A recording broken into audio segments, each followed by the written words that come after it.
we've also recently done kind of a profit first type of thing where we're in a second round of using PayPal working capital in lieu of doing leases for things. And it's been incredible. We got an embroidery machine that way and paid it off in 202 days.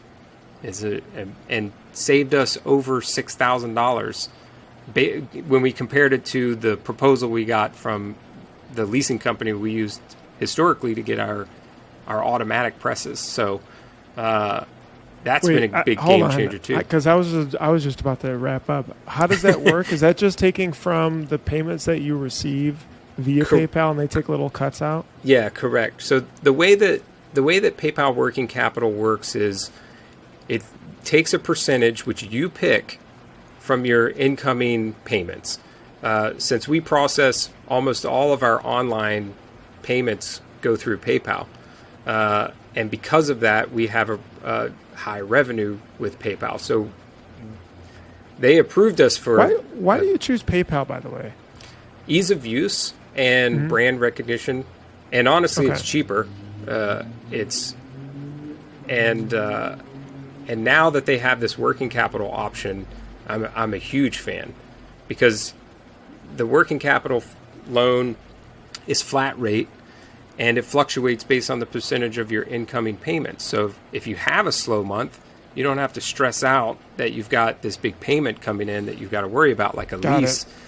And then also traditional leases, it's starting to just be outdated how they function. I mean, even down to when we got the leasing proposal back to purchase our embroidery machine at the beginning of 2020, great timing. It has things like a $300 document fee on it. And then you've got the principal and interest general, like finance concept, where PayPal working capital, it's flat rate. So you pay a flat rate to take the loan, and then it's paid off by a percentage, again, that you choose that percentage on your incoming payments. And so, like I said, if you have a slow month, you're not stressing out because you have this big lease payment over your head. But if you have a great month, then you're paying it off faster. And so in our case, we were able to pay off a 6-head embroidery machine in 200 days. Got it. Okay. That's pretty cool. That's not a cheap piece of equipment.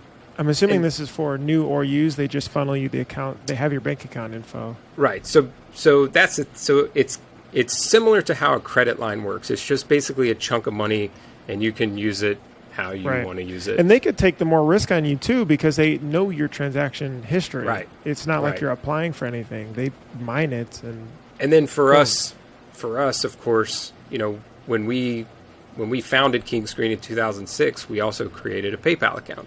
So they can also look back and say, well, King Screens, we've got 15 years of history on them. Sure. And they can also look back, again, like the average revenue that we're bringing in and so on. And so the second draw that we did is we actually used that to consolidate some bad debt that we had left over and paid off some equipment that did have higher interest rates. And now those are mostly just gone, period. And the overall premise of it, for me personally, really associates to the workings of Profit First, because it takes that out immediately.